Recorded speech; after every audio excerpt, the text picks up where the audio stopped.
Hi, everyone. Thank you all for joining us today for the launch of the AD issue on Green New Deal landscapes.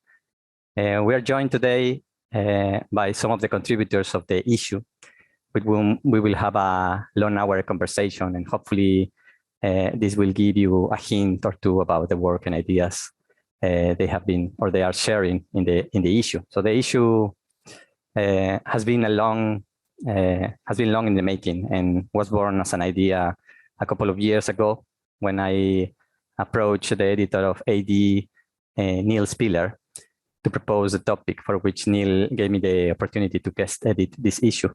So yeah, at that point, I thought there was a pressing necessity to add more space and time to aspects of climate breakdown and the array of proposals in the form of Green New Deal in the UK and how they were and could impact the design profession, especially architecture and landscape architecture.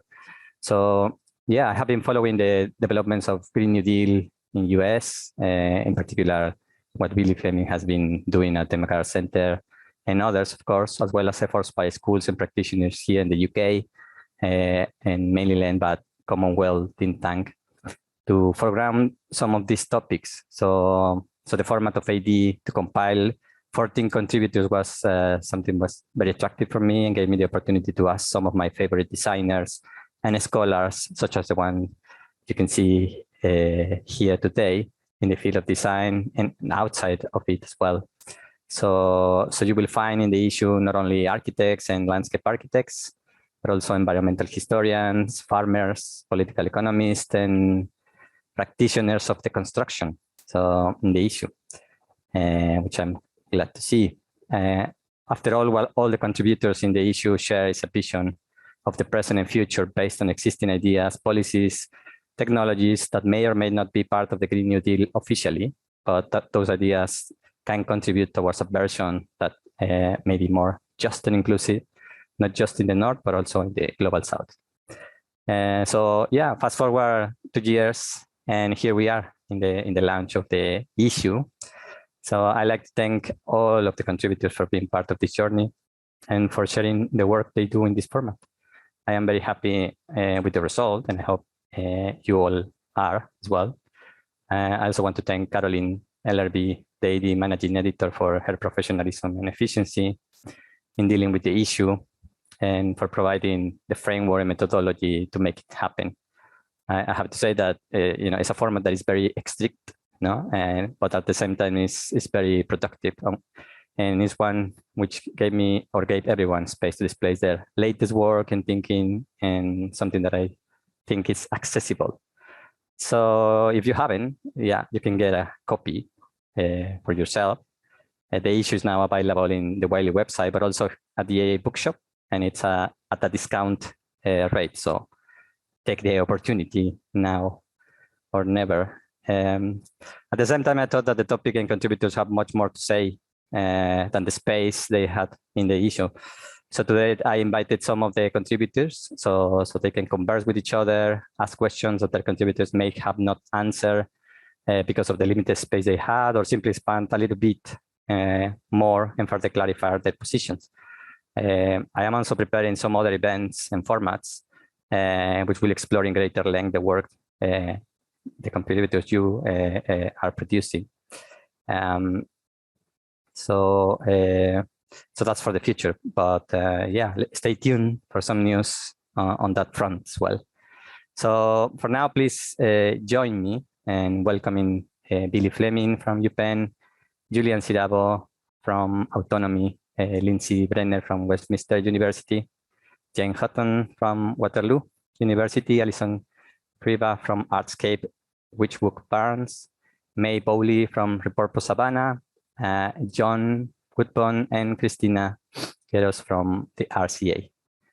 The format of today will be in the form of 3 conversations between the contributors. So they have been asked to read each other's contributors and prepare a question or questions that can trigger a conversation for about 15 minutes. I'll let them know when the time is up so the others can continue the conversation.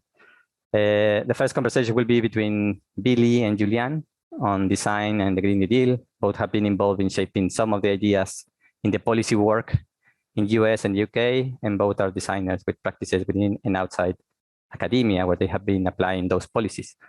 They will be followed by a conversation between Jon Goodbun and Lindsay Bremner and Christina Geros on what I think is anti-colonial and anti-imperialist stances that are necessary to inform any global Green New Deal and the practices that are needed to develop those positions. And finally, and yeah, luckily we have Mah Hutton and Alison Creba, who interview for the issue Mae Bowley from Repurpose Savannah, and who is here as well. No? Mae leads Repurpose Savannah, a women-led organization that trains and employs women in the practice of deconstruction. And they will be using this space to expand slightly the interview given the short space we had in the issue. So finally, we'll have hopefully some minutes by the end of the hour for question of the public, but we will be mainly focusing on the conversations.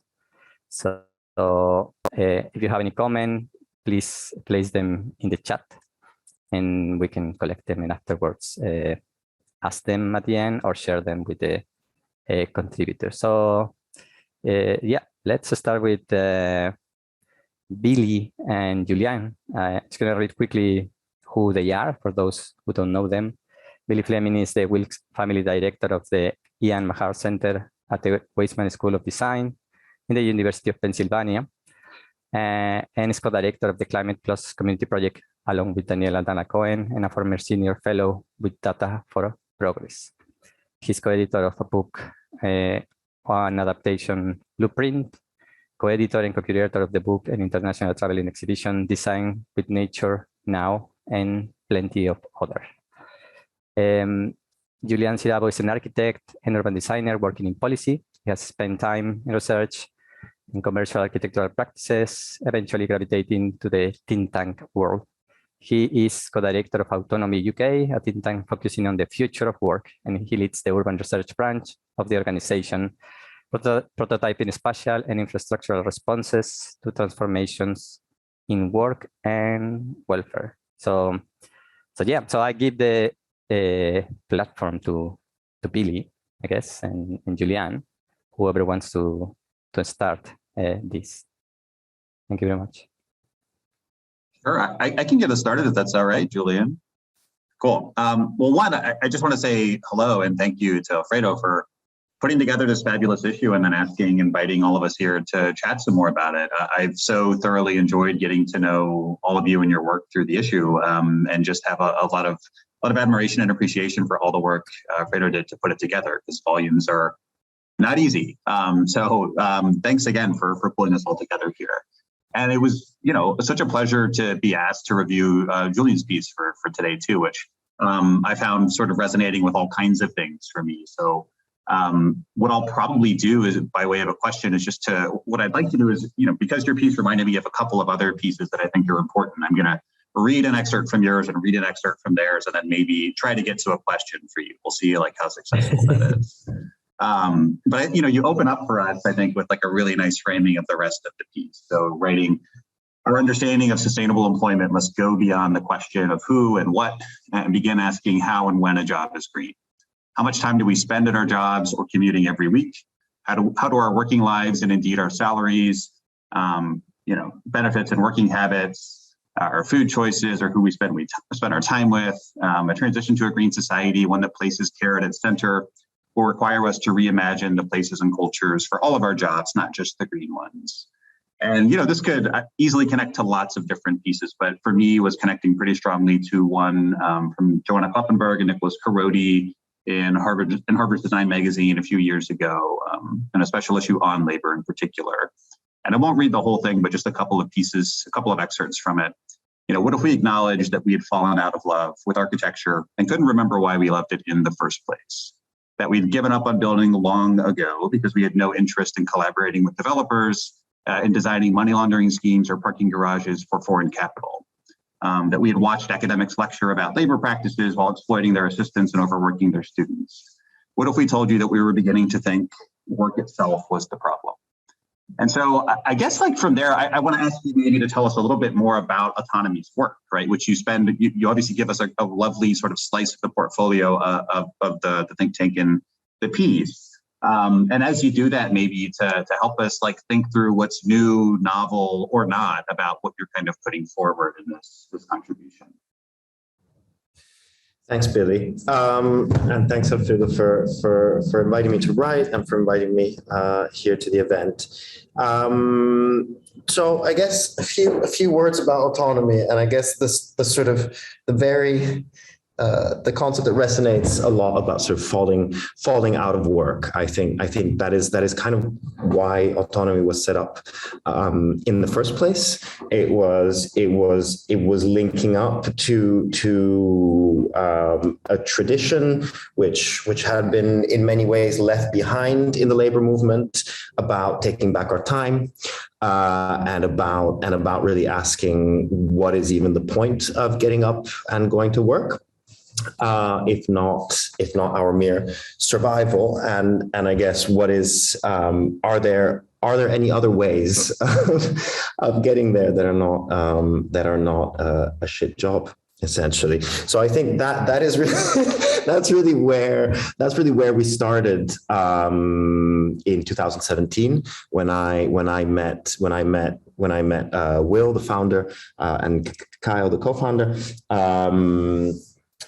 And I guess our work has been occupying this strange area between actually sort of speaking to HR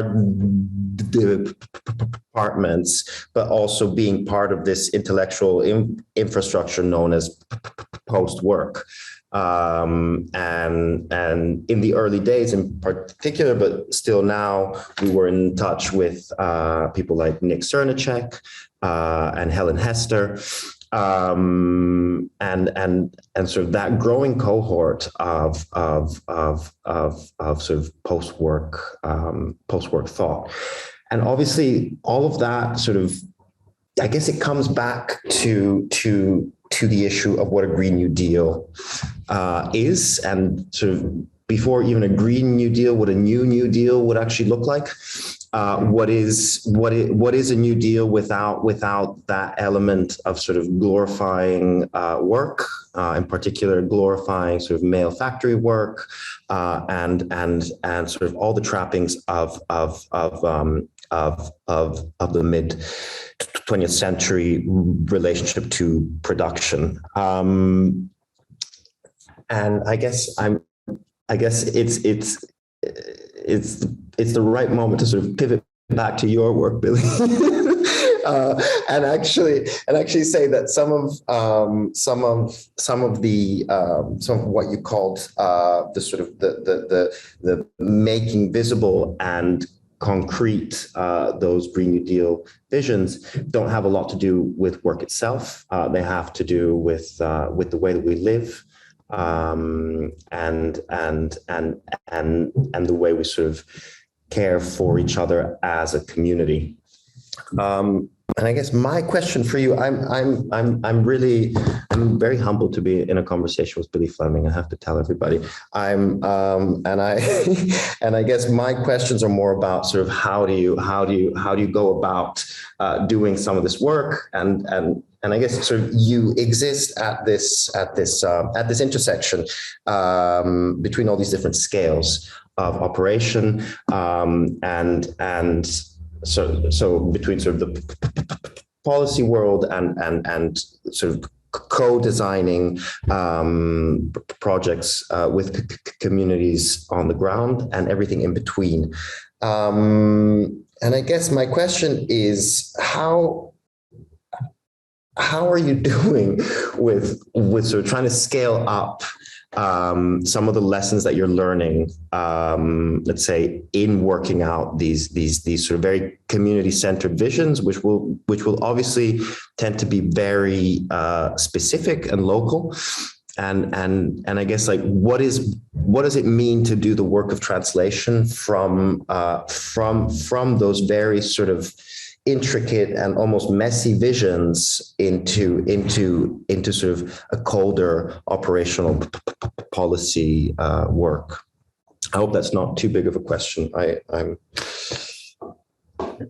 Yeah, it might be, but that's okay. So then that gives me room to answer the question I want to answer instead of like what you're actually asking. This is what like long questions allow, right? That's a very nice introduction. I'm sorry to disappoint you. If you were to meet in person, you will only be disappointed. So glad we're doing this via Zoom. But I think so there's kind of like two-ish questions in here, right? One is about like why focus on this sort of liminal, translational sort of, intervention addition to some of the conversation around climate policy and the Green New Deal. And then another, I think, is about kind of positionality. So like, what is it, how and why, and what is it like to do this kind of work at what's ultimately like a pretty hard to justify institution, right? Like institutions like Penn should not exist. But as long as they do, like we have to think about ways to channel their resources and power into lots of other formats that they would not otherwise go into. So there's a longer story here I won't go into like tons of detail on, but when we began some of this Green New Deal work almost 4 years ago now, Daniel O'Donoghue and I sort of sketched out the broad strokes of what would become the event we held here in September. I don't know if any of you were here in person, but I know some of you were watching remotely for it. That event, Designing a Green New Deal, brought kind of, at least in the US or North America, some of the sort of leading voices together with folks in the built environment world to begin talking about some of these harder sort of aesthetic and implementation questions. How do we think about a program like the Green New Deal as something that does depart from its sort of central analogy, the New Deal, which was about reproducing power. It wasn't about much more. It was a mass transfer of federal funds to state and local government to implement as they saw fit. And what that often meant is that in places like Minneapolis, where sewer socialists ran the city, they were able to lengthen and strengthen their power through the provisioning of public works and infrastructure. And in places like the Tennessee Valley, Jim Crow Dixiecrats could do the same, right? So it allowed both like, a version of, democratic socialism and a version of Jim Crow Dixiecratism to sort of thrive in place at the same time. And so for Green New Dealers to think about this, for us, it was important to think about that kind of investment as a tool of power restructuring. And, related to that, viewed that event as, among many other things, a way for us to do some structure tests within the University of Pennsylvania. What are the boundaries of acceptable sort of programming, research, teaching, et cetera here? And actually taught us a lot about what we could and could not get away with at a university like this, and allowed, after, not at our sort of urging, but at the urging of others, to begin spinning together what would become the Climate and Community Project, where a lot of this policy work now lives, independent of any university, really. So that's a piece of it. And I think, all the work that sort of came after that was hugely informed by that event, by that process, by that testing of what the institution actually considered sort of acceptable or, too far deviating or deviant from the sort of norm or median expectation here. I think the other question about translation is also just really interesting to me, because I think when speculation and design get discussed in studios here, it's often in a kind of totalizing, like lone creative genius sort of way, that what's missing from some of these conversations is, the brilliant capital D designer jumping in to, produce visions about the future that people can then rally around. And what we've tried to focus on, what I've tried to focus on, is a pretty simple recognition that people get organized where they are with, who they live with, because they have visions for the future. They don't really need us to provide those for them. There's nothing that's like particularly radical or interesting that comes out of most design studios that isn't already being talked about, worked on, built and developed in some of these places. And so how do we think about using the tools at our disposal in the built environment professions to make what are often very radical, but aspatial or non-spatial, often non-aesthetic or non-visual proposals land in real places for real people? And in doing so, not just to simply like illustrate someone else's program, although that's actually pretty valuable, but also to then make their program, which is very radical, feel far more pragmatic. And again, thinking about something like the Green New Deal landing in public schools and public housing and transportation and energy infrastructure allows, in some ways, I hope, people to see themselves and their community in the kinds of worlds that Green New Dealers would want to build. And so those have been, I think, kind of the focal points for this work for the last couple of years. And I don't know if we have time for another question, Fredo, but I'd love to bounce another one back to Julian. I don't know how we're doing on time. Yeah, we have 3-4 minutes. Okay, yeah. Cool. Well, yeah, I mean, I wanted to ask, Julian, for some of your work too, I don't know if this sounds weird or not, but reminds me a little bit of Martín Arbaleda's work in the Planetary Mind, right? Who's thinking about all of these sites of production and how they relate to sites of intervention in the built environment. So the constituent parts of, say, housing that are, intimately tied to rare earth, mines in Chile and the Congo and China and lots of other places, predominantly in the global south. And I'm just wondering how much you've thought about, the kind of labor practices and life that you're discussing in the intervention side of what you're proposing, how that might relate to a different set of possible futures and lived realities on the extraction and production end, right? So it's not just about the care centers you're proposing, right, via autonomy, but it's about all the places that are off the project site where the building materials are assembled, processed, mined, et cetera. I wonder how much you've thought about that relationship. So I guess we do think a lot about procurement. And I think a lot of our audience, is mainly municipal authorities. And we certainly do. It hasn't ended up as much in the reports, but we certainly have conversations going on with local authorities about the kind of procurement that they're implementing when thinking about a public infrastructure like the ones that we're describing. It's a huge question for them, and I know how behind the thinking is when it comes to procurement. So the answer is there's a lot more work to be done in that on that front. But I think the biggest question for us, or the biggest issue that we come up with every time, is the issue of ownership.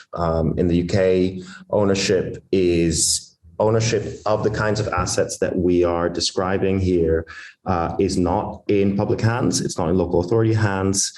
So the first job is to sort of bring that ownership back in. And then I think the kinds of intelligent decisions in procurement can then be taken. I'm aware of time. I'm going to let Alfredo introduce the next two speakers. Thank you so much, Billy, for the questions and the responses. Yeah, thank you both for this exchange. And I think the final questions might be also relevant to the next conversation, especially because we're talking about how those materials necessary for producing landscapes in the global north are being procured, or being extracted, etc. And that's a work that many of the guys that are in the next couple of conversations have done a lot of work. So yeah, I'll let Lindsay perhaps to start the conversation. I mentioned at the beginning that the both articles, at least for me, have a certain positions of anti-colonial stances and anti-imperialist ones, which basically, are for me crucial if we really want to talk about a global Green New Deal. We need to understand how those relationships are working and how that will be a way for us to approach them. So yeah, Lindsay, you wanna go forward? Thanks, Alfredo. Great. Okay. So wonderful opportunity to be here. Thank you. And yeah, just to pick up on that last interaction between Billy and Julian, this idea of the sort of teleconnectedness of struggles in one part of the world and in another part of the world, I think we can come back to later. with Jon and Christina. But what I wanted to discuss about if I could start with a couple of questions about their piece in the AD, and really to probe a very direct statement that they make in the paper. At the center of every environmental struggle is land. And I really wanted to probe that a little bit more and ask what they actually meant by that. I personally have kind of 3 issues with that statement, but possibly I can hold off on those to just ask them what they actually meant by that very direct statement. I don't know, Jon or Christina, if you'd like to respond.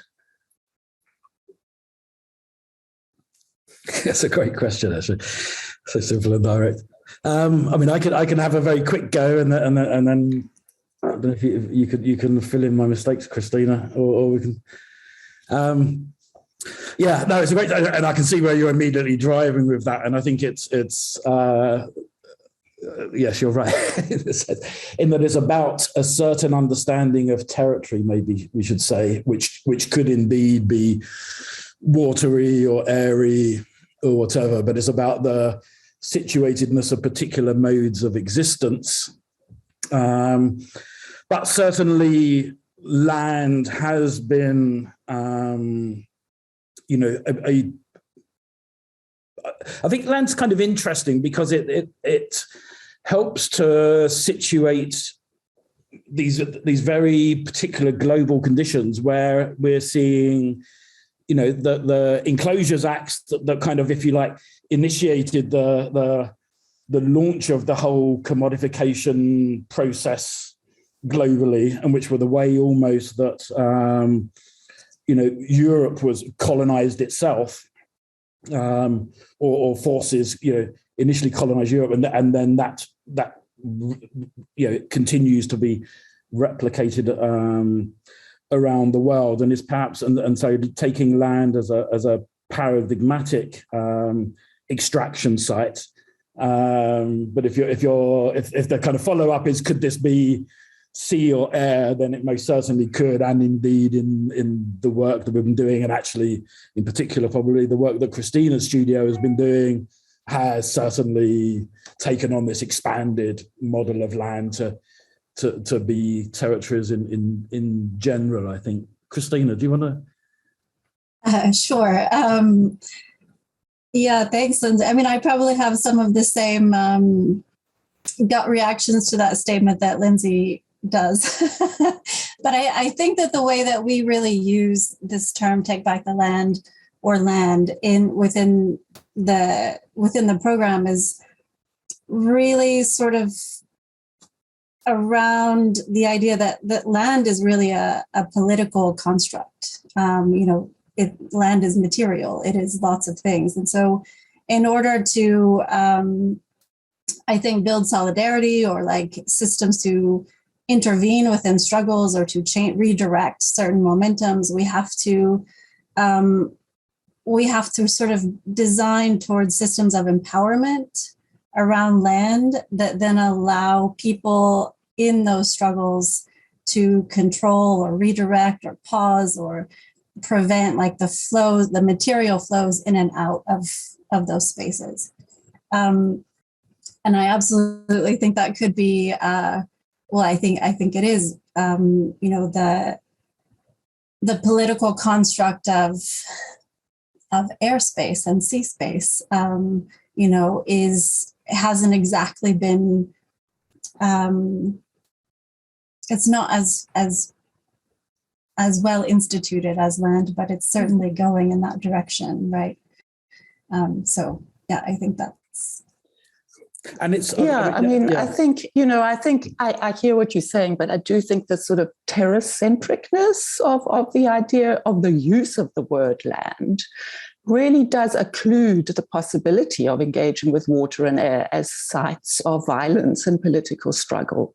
So I mean that's really the first point I wanted to make. But can I just very quickly add something, Liz? I think one other important point to make is that is picking this up in order to tie it into other existing struggles and the way in which they've articulated themselves. So it's to very particularly take back the land discourse to say this needs to be central to the global Green New Deal discourse. And indeed, as soon as we actually start to look at this question of land, then I think we're all on the same page in terms of and in the actual work. It's been like that. Sorry, that's great. I mean, and there's just two other things about land, though, is that I think in many parts of the world, because of climatic disruption, land can no longer be a sort of anchoring referent for the struggle it once was. I mean, land slides, it dries up, it disrupts, it's transported away. I mean, land is actually quite mobile, not everywhere, but in some parts of the world, it's precisely not being anchored to land that becomes a powerful political kind of mode of struggle. So I think, to see land as the stable reference, I think is highly problematic because land is actually relational, and emerges from turbulent interactions between politics, economics, and elemental and cultural matter. So I just think that, the idea of land as the stable reference it once was, I'd like to kind of challenge. And finally, I think we're on the same page, but just finally, I think, as Christina said, I mean, land is so political. And with that politics comes a very Cartesian concept of land. You can measure it, it's got dimensions. And I mean, you see, I think it's that very conception of land that possibly needs to also be probed a little bit. Because I think, that land is actually volumetric and it's non-Cartesian.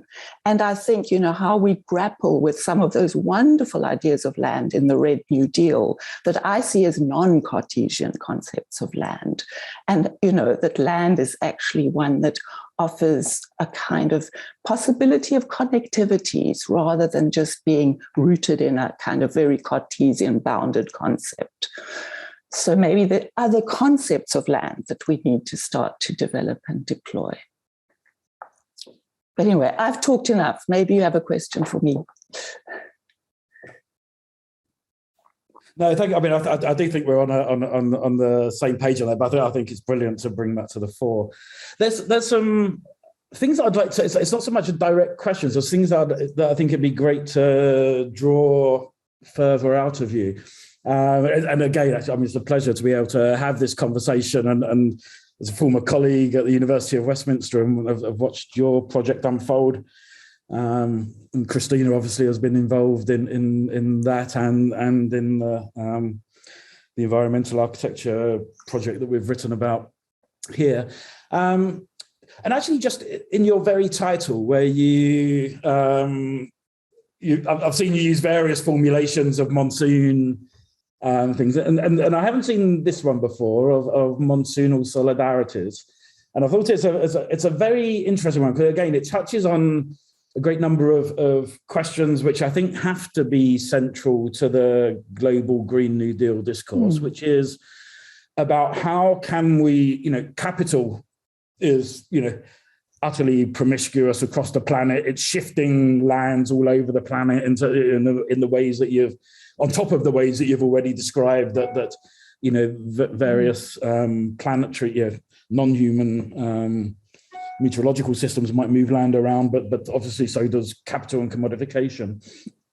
And I was wondering, so if this question of trying to build solidarities, perhaps along supply chains or through various mechanisms, and so the suggestion that thinking through monsoonal questions might construct new kinds of solidarities, I think is an incredibly interesting and important one.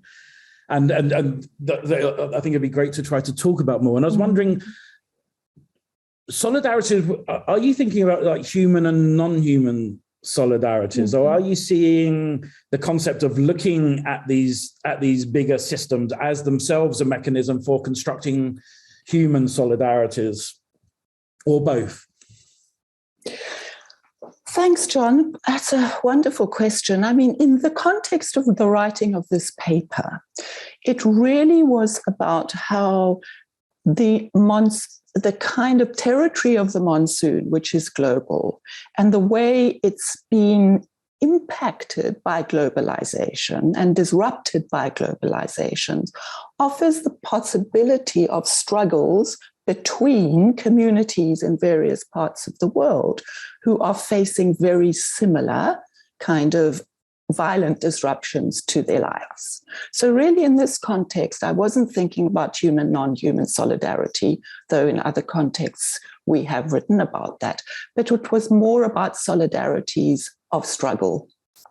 And if I could just illustrate that, I mean, I'm starting to do a post-MONAS project now with communities in a wetland in North Chennai who are actually connected in this grassroots kind of connection with struggles in wetlands elsewhere in the world. And they start to learn from each other and build solidarity in that kind of way. I could follow up on that. I don't know, Christina, if there's anything you... Okay, I mean, can I just follow up on that? Because what is the... So in your piece, you make some very useful but short comments at the end about the potentially problematic nature of research. But clearly also you're invested in the possibility of, research being deployed in the service of social struggle in various ways. And I wondered if it's possible for us to talk about that a little bit. What kind of role do you think this kind of research, and maybe is this design, or is design, we've already talked about in the the excellent previous conversation between Billy and Julian, perhaps work is the problem in a sense. Mm-hmm. But there's almost there's another question which is is a certain idea of design that we've all inherited potentially a problem, an aspect, product of a particular division of labor that came with a cutting up of the world and so on and so forth. And so is there something in the kind of work that you've presented, in the kind of research that is actually that is expanding design in some way, or is it how can this research be placed in the service of building solidarity, building global solidarities, worker solidarities, whatever it? Thanks, Jon. And I think this is probably where my project and the RCA project has a lot in common. And that is there's this kind of deferring of design, in the favor of research. And actually, we didn't do any design in monsoon assemblages for precisely the reason that it took the power back. And it sort of gave us agency, which we actually felt was quite illegitimate and uncalled for. And so our practice became much more about a sort of interlocutionary practice, a practice of mutual learning through conversation is kind of what we achieved with monsoon assemblages. And it was an interaction and a changing of one's own position through the interaction with others. So I'm not sure about design any longer, quite frankly. But using research to promote dialogue or conversation. Promote dialogue and to support struggle. Yeah. And that does seem one of the most interesting things about what we are able to capture as this global Green New Deal dialogue. I mean, it is very interesting that we are all able to have this conversation. It seems like this hasn't happened for a long time, that there is actually albeit highly contested and problematic and so on, but a shared space for actually very different conversations. Yeah. Thank you very much for that. I'm sorry, I just realized I didn't introduce you properly. Perhaps because I have been in touch with you more often, because perhaps you are the ones that are based in UK, and I thought internally you didn't an intro. But thank you for the conversation. And I mean, also perhaps the last question links to the next conversation as well, with these ideas of on building. No, like there's so many things that we take for granted in the profession, starting from design, starting from building, stuff as core entities within the way we operate, that other ideas seem to be peripheral, but I hope that those ideas are not anymore peripheral and that become part of the core of the Green New Deal. So yeah, we're gonna finish with which I hope will be a wonderful extension of the interview that Jane and Alison did with Mae Bowley. I'm gonna just read quickly who they are, so you have an idea of what they do. Alison Creba is the operations manager of Artscape, Witchwood Barns in Toronto, Canada, a century-old former streetcar barn now converted into artist residences, studios, and community spaces. She's also the principal investigator at Local Technique, an interdisciplinary project operating at the intersection of architectural maintenance, conservation, and waste. Often working in collaboration, Local Technique explores themes of demolition, deconstruction, and displacement, and investigates the physical and cultural landscapes generated through these processes. We have also Jane Mah Hutton. Is a landscape architect teaching at the University of Waterloo School of Architecture in Canada. Her research focuses on the social and ecological relationships of the act of building, from material flows to labor movements. And recent books include Reciprocal Landscapes, Stories of Material Movements, Landscape 5, Material Culture Assembly and Disassembling Landscapes, and Wood Urbanism, from the molecular to the territorial.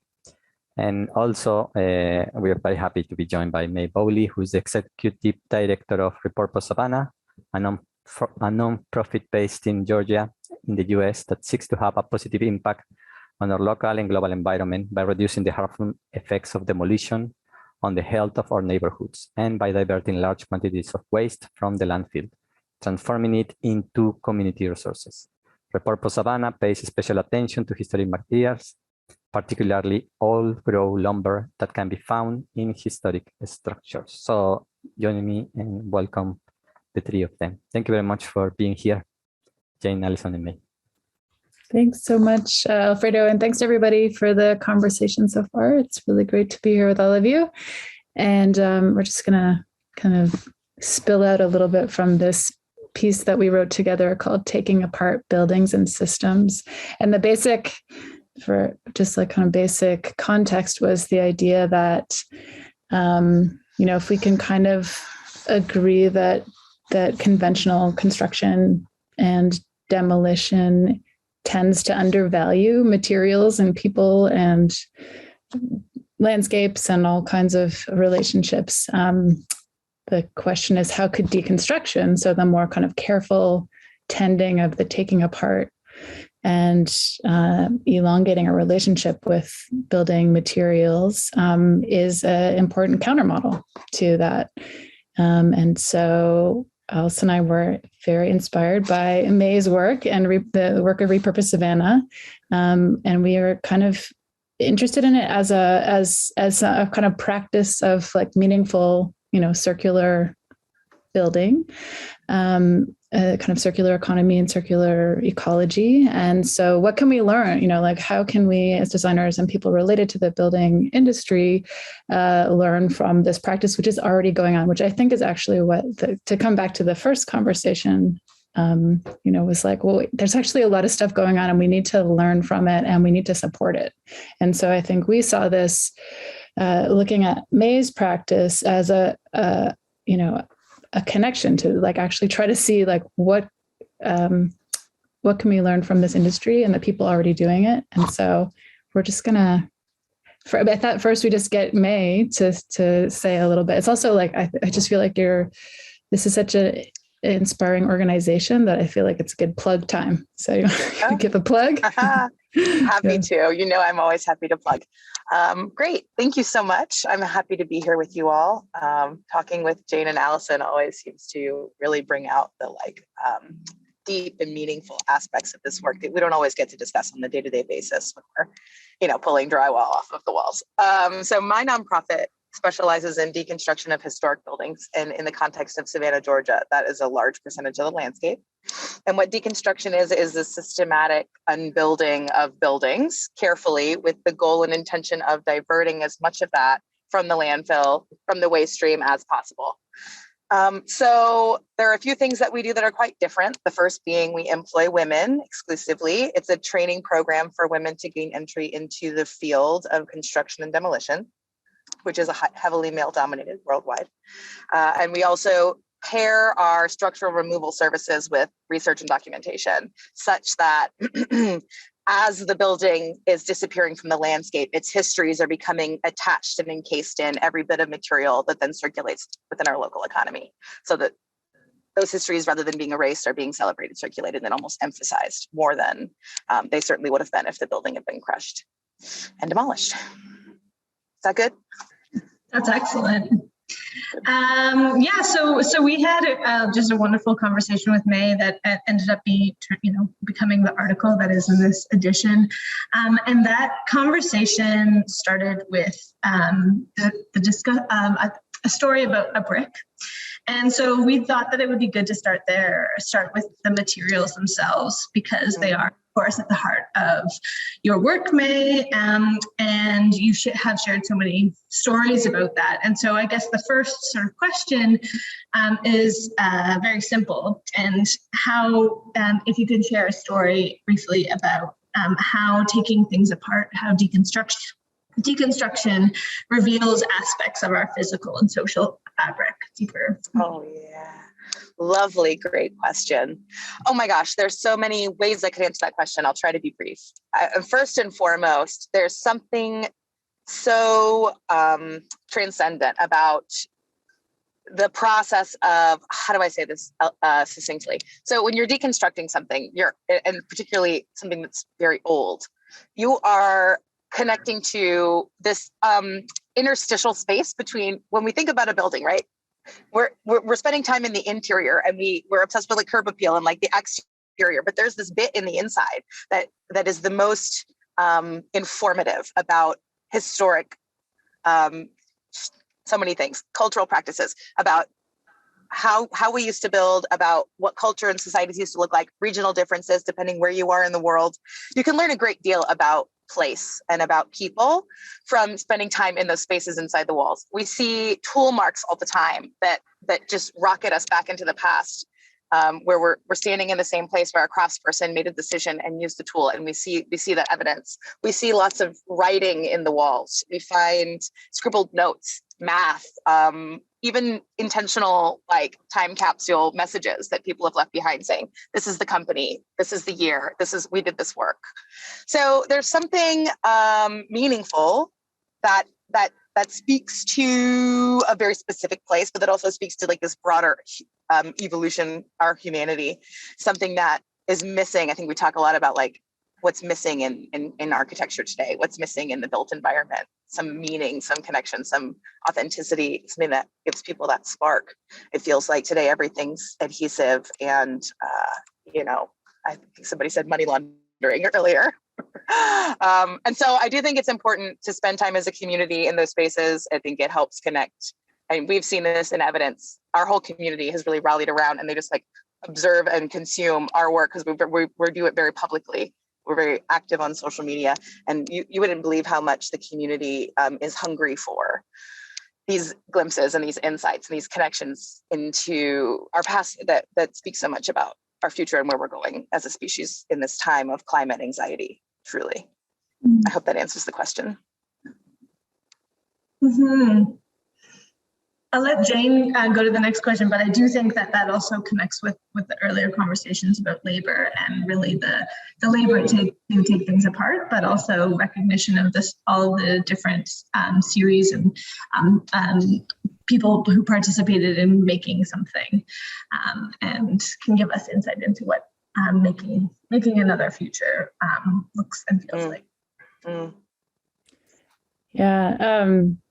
The next kind of theme we were talking about was about why deconstruction is actually so difficult to make a living at, considering it makes so much sense. And what are the barriers to this? And maybe this is also where we can intersect a little bit more with the promise, or like the potential of greater kind of institutional and government and policy support for certain types of practices. And so I guess, you talked about the importance of regulating demolition, making landfilling less cheap, which basically incentivizes throwing stuff out right now. And we talked about green jobs, which we often associate with solar panels and the like.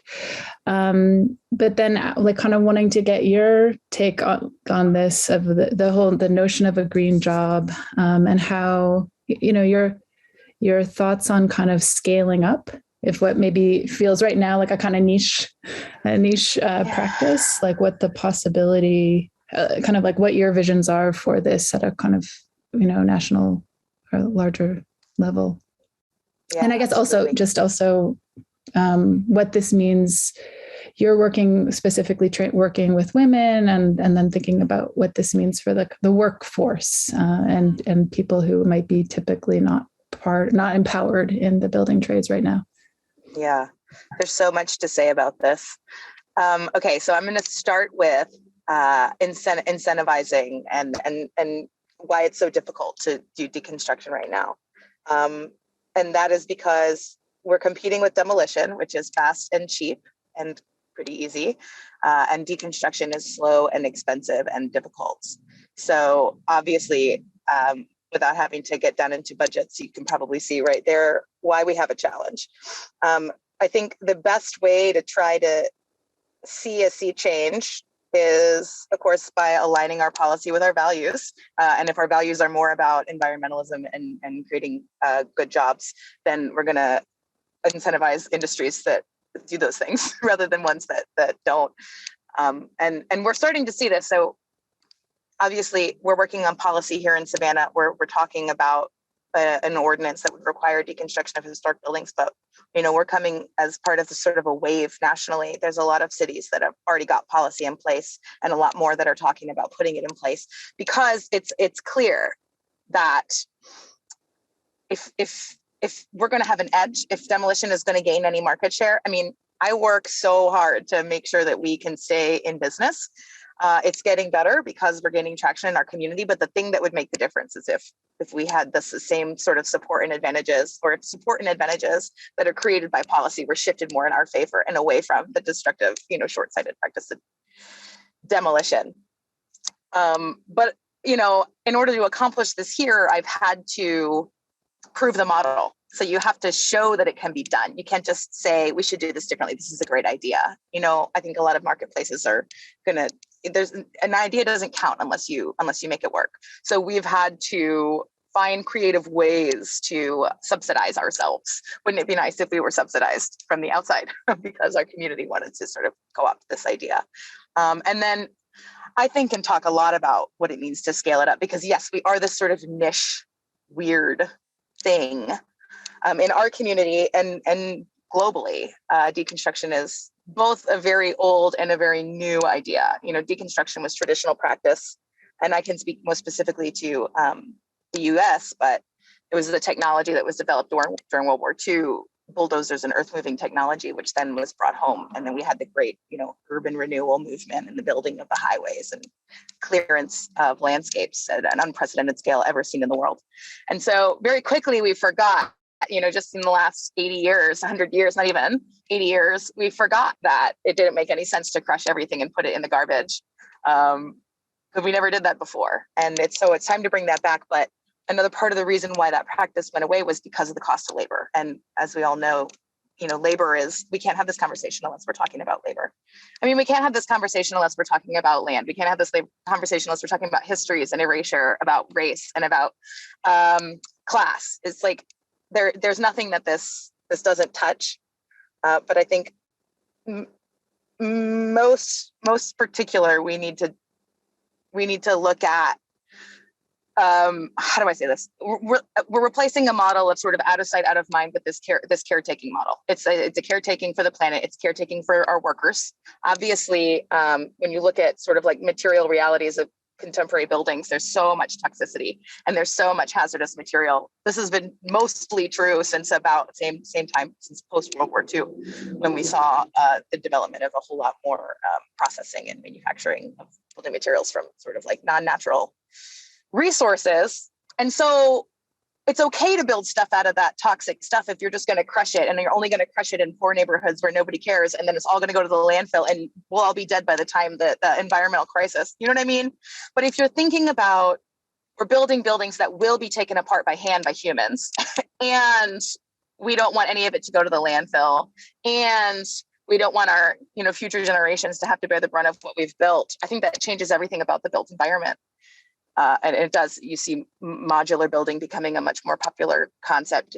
Design for deconstruction is becoming a much more popular concept. And it all comes down to this ethos of care, I really think is a great way to sum up the ideological shift between demolition and deconstruction. Yeah, that was basically what I was going to prompt you for the last question to address, but I also see that we have about 2 minutes left. But yeah, so I really just wanted to highlight that and also leave a little bit of space if you wanted to comment further. But like one of the last themes that we really touched on in our article and that came from the conversation we had and is reflected in this one too, is that deconstruction is a form of caretaking. It also links with Julian's article, this idea of the work and who's working and how. And not only just a care for our co-workers, but also for the materials themselves, and the places they came from and the landfills that they hopefully also won't go to. And so obviously this has important resonance with the sort of the environmental paradigm that we exist in today. I don't know if you want to take the last minute to just talk about like the sort of the care that Repurposed Savannah operates on at different scales of your organization, or any last. Sure, I'm very happy to. I think obviously my primary concern, like on a day-to-day basis, and right now I'm sitting outside of an active job site, so I'm watching my crew as I'm talking to you, is their safety. So number one is taking care of my crew, because we can't do this without them, and there's no point in doing this unless they're healthy and safe. And also I'd like to take better care of them than I'm able to budget-wise. I wish I could pay them more. I'm working really hard to try to grow our business and become more economically sustainable to take better care of them. As it is, we've got to be really scrappy, and thankfully they're passionate. But then, yes, there is care of the materials. Obviously, it is a very different thing to try to not break something versus I don't care whether it breaks. So we're very good at that. And that is becoming more and more what we're getting hired for: more careful, partial demolition, demolition for reuse, or I should say deconstruction. Look at that. My crew will get mad at me if they hear me say demolition. And then the one I think I haven't mentioned yet is caring for these histories and these stories. I mentioned before that we do research and documentation. Documentation is about capturing the building before it's done. The research is about, what did this building mean? Who lived here? How was it connected to our history? And since the vast majority of demolitions, at least in Savannah, and I reckon probably true in other places as well, are in poor and non-white communities, these are the stories and histories that are being lost. We're almost hemorrhaging them into the landfill. And, other than the communities caring for their own narratives, which we should not discount as a very important practice, there's no institutional care for those stories. That's something we would like to replace. And I think as communities try to shift into a more caretaking model for this built environment, and they're creating policy around that, I do think it's important to tie structural removal practices to research that cares for the legacies and histories of what's being removed. We can't just throw that away as well.